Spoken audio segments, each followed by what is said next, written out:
Good morning. Good morning, everyone. And it's good to see you all here today.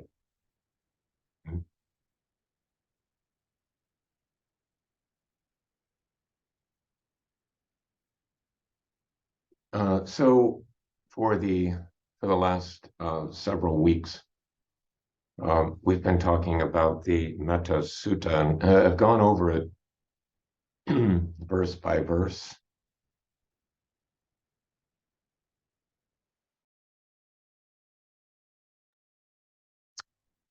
And have discussed the benefits of what might be called the way of metta, the way of friendliness in the world,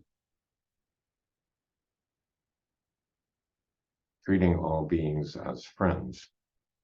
So we've discussed the benefits, but I guess during this last session on this, I'd like to talk a little bit about the risks.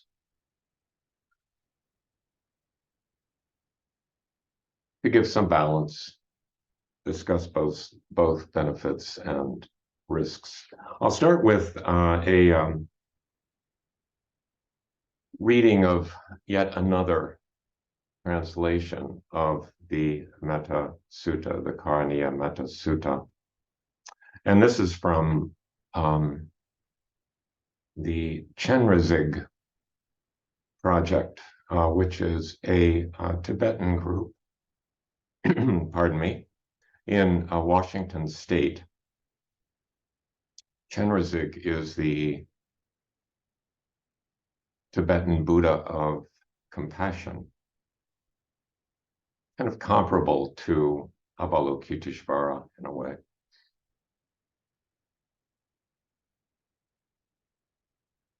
This is the work for those who are skilled and peaceful, who seek the good. May they be able and upright, straightforward, of gentle speech and not proud. May they be content and easily supported, unburdened with their senses calmed. May they be wise, not arrogant, and without desire for the possessions of others. May they do nothing mean, or that the wise would disapprove. May they recollect this. May all beings be happy. May they live in safety and joy. All living beings, whether weak or strong, tall, stout, medium or short, seen or unseen, near or distant, born or to be born, may they all be happy. Let no one deceive another or despise any being in any state. Let none by anger or hatred wish harm to another. As a mother watches over her child, willing to risk her own life to protect her only child, so with a boundless heart should one cherish all living beings, suffusing the whole world with unobstructed loving kindness, standing or walking, sitting or lying down, during all one's waking hours, may one remain mindful of this heart, that this way of living is the best in the world.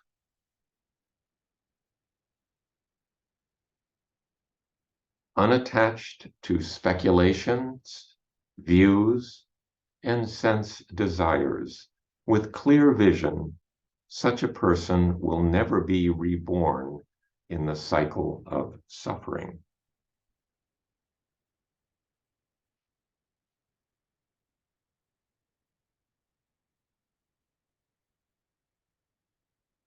So friendliness as a way of being in the world. Buddhaghosa discussed the concept of near enemies and far enemies in his commentary on the Metta Sutta, and talked about the far enemy of metta, or kindness, being ill will, and that's fairly straightforward. But he called the near enemy of metta, or kindness, being greed, lust, perhaps desiring tit for tat, turning this into sort of a transactional arrangement where I'm nice to you, I expect you to be nice to me. Greed, lust. I think another risk is that of another near enemy, you might call it, is that of inauthenticity, of glossing over everything with a smile, of just being nice. Just be nice.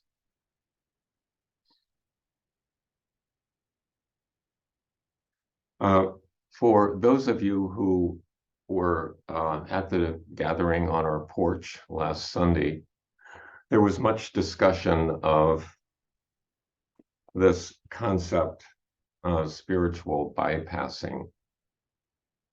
And not to overdo it, I'd like to return to that topic for a moment. Now, it was popularized by Changyam Trungpa, the teacher in Colorado, the Tibetan teacher. But actually, the term was coined by a psychotherapist, John Wellwood, who died within the last couple of years.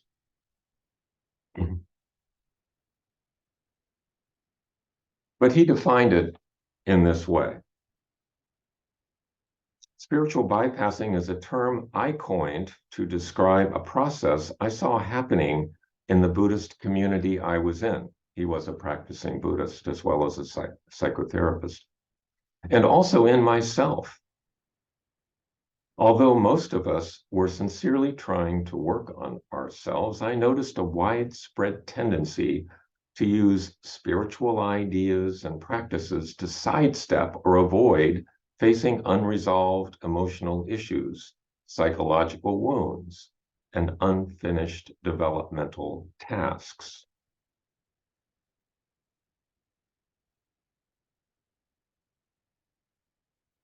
He also referred to this as premature transcendence, trying to rise above the raw and messy side of our humanness before we have fully faced and made peace with it. He considered it an occupational hazard of Buddhist practice.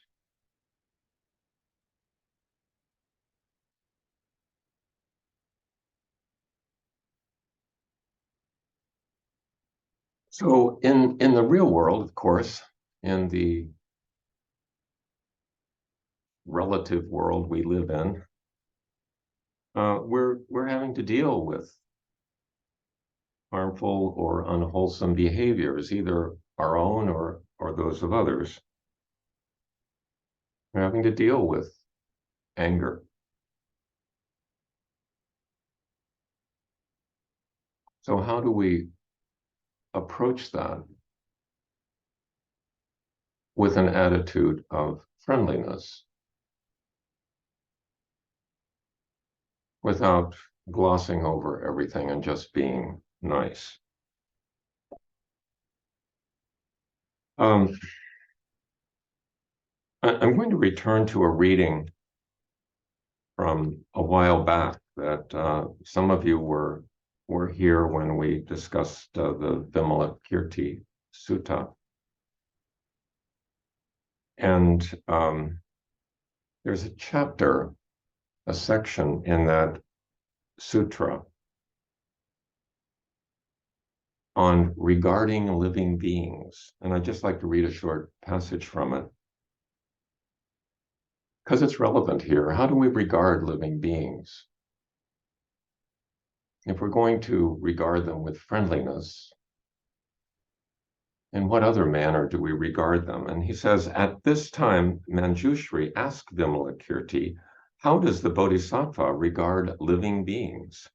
Vimalakirti replied, as a conjurer looks on the beings he conjures up, thus does the Bodhisattva regard living beings.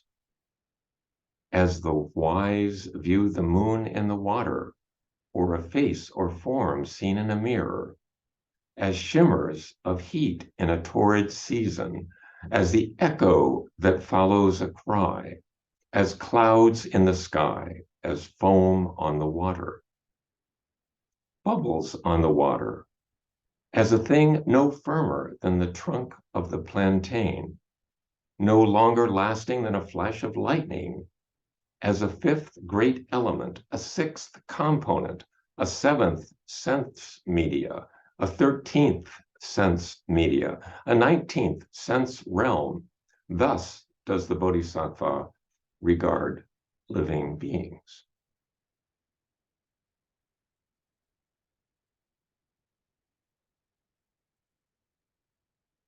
Fully appreciating then the ephemeral nature and the continuing change of living beings, and how our perceptions, which tend to turn living beings into fixed things, are a delusion. But if we're going to regard living beings as a flash of lightning or a reflection in a mirror, Manjushri says there's a problem here. If the Bodhisattva looks on beings in this way, how can he treat them with compassion? Vimalakirti replied, when the Bodhisattva has finished regarding them in this way, he thinks to himself, for the sake of living beings, I must preach the Dharma to them. This is true compassion. Now, when he says preach the Dharma, he could mean literally reading sutras to people. But I think more generally, the way we teach the Dharma is through our behavior, by example. He treats them with a compassion of tranquil extinction, for it results in no birth, treats them with a compassion unburning, for it is void of earthly desires, treats them with a compassion that is impartial, as the three existences of past, present, and future are impartial, treats them with a compassion free of contention, for nothing arises to oppose it, treats them with a compassion undualistic, for internal and external have no place in it, treats them with a compassion unfaltering, for it carries through to the end, treats them with a compassion firm and durable, for the mind of the Bodhisattva never flags, treats them with a compassion clean and pure, as the nature of all phenomena is pure, treats them with a compassion boundless, boundless as the empty sky.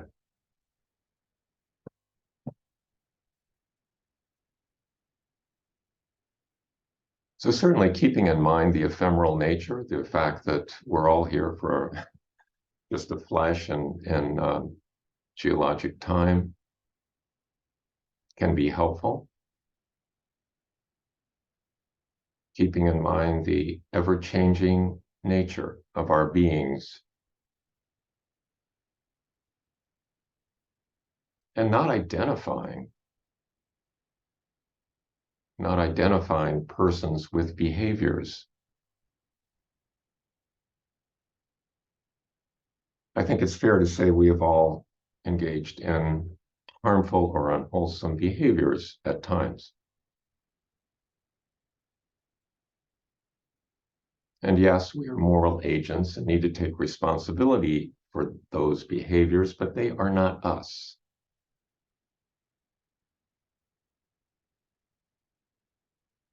And we are not them.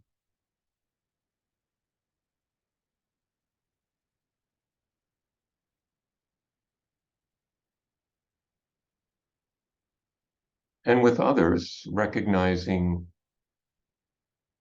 their moral agency and their continuing ability to change,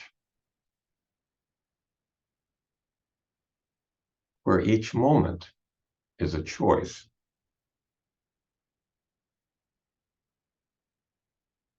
An opportunity.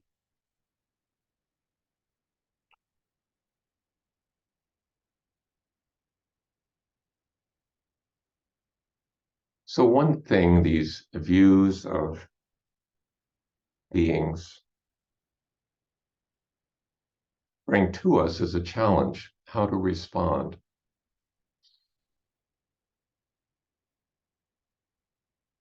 And I think there are two valuable things to keep in mind. One is that of curiosity.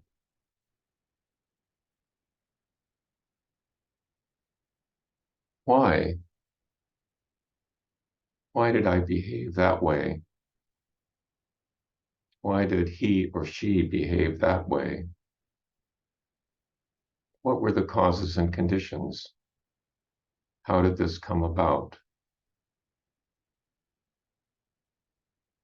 Curiosity.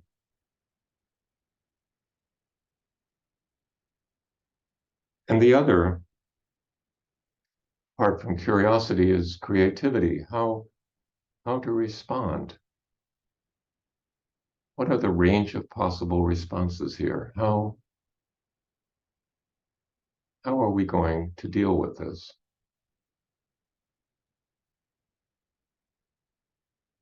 It may involve some confrontation.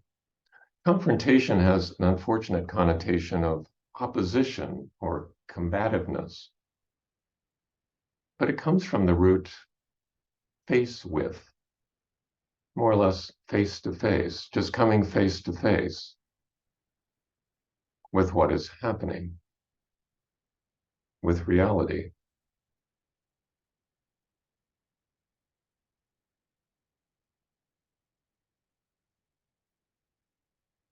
I guess a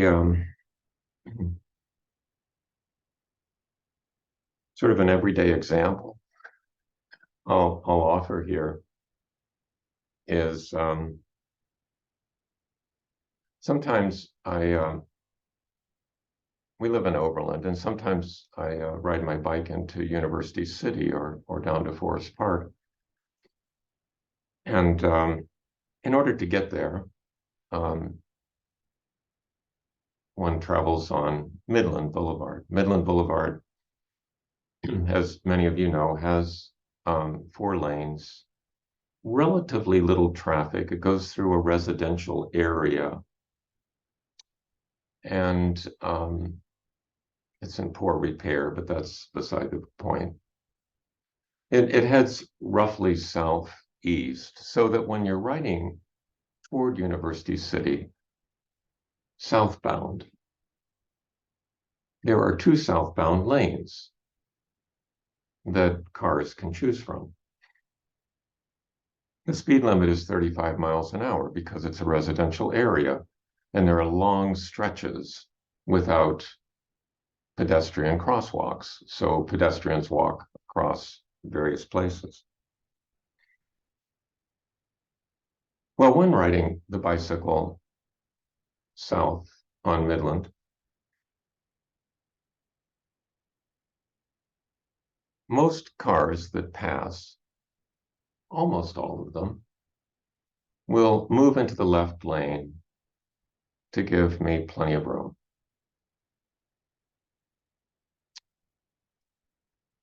But every now and then, there is a car or a truck that comes by in the right lane, very close to my handlebars. And usually drivers who do this are also driving at least 10 miles above the speed limit. And when that happens, predictably, anger arises in me.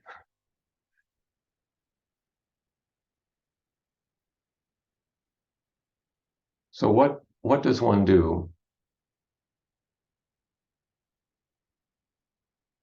as metta practice in that moment?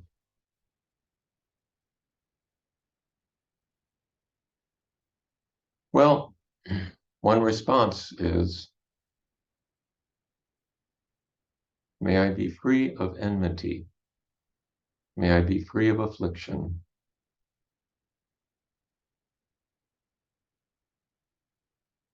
May all be at ease. May all live at ease. May he, the driver, be free of enmity. May he be free of affliction. May he be also at ease. May all beings be free of enmity, free of affliction.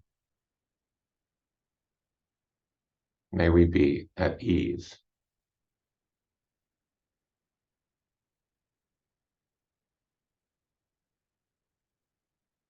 So, driving in that manner, speeding through residential areas, putting others' lives at risk, being oblivious to the safety of others, is a kind of affliction.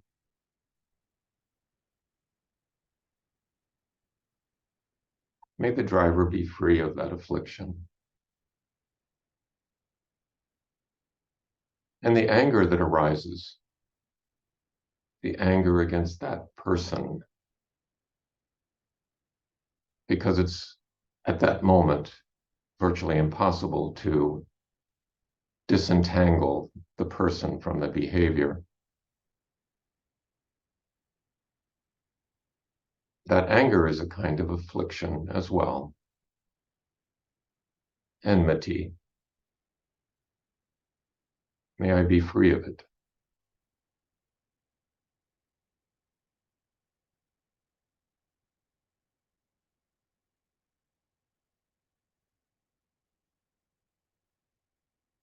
So I would say that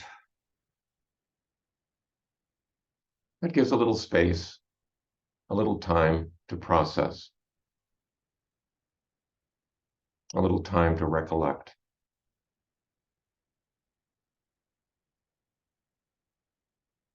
A little time to be free.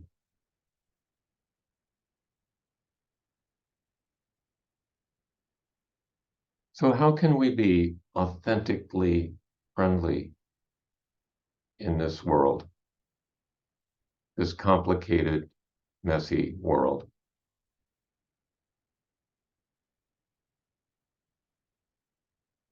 How can we keep this recollection in mind? Essentially keeping the Buddha in mind.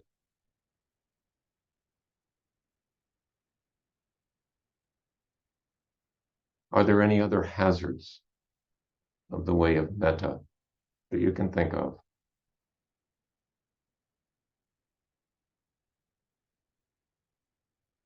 I think I'll pause then with that. And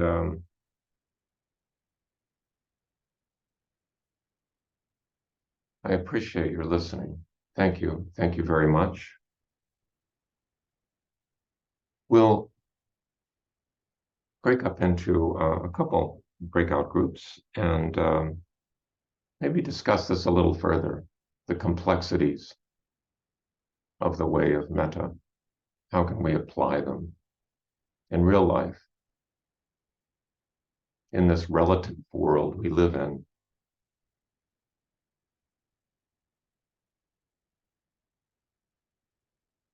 Because living in the absolute alone is ungrounded. Living in the relative alone is misery.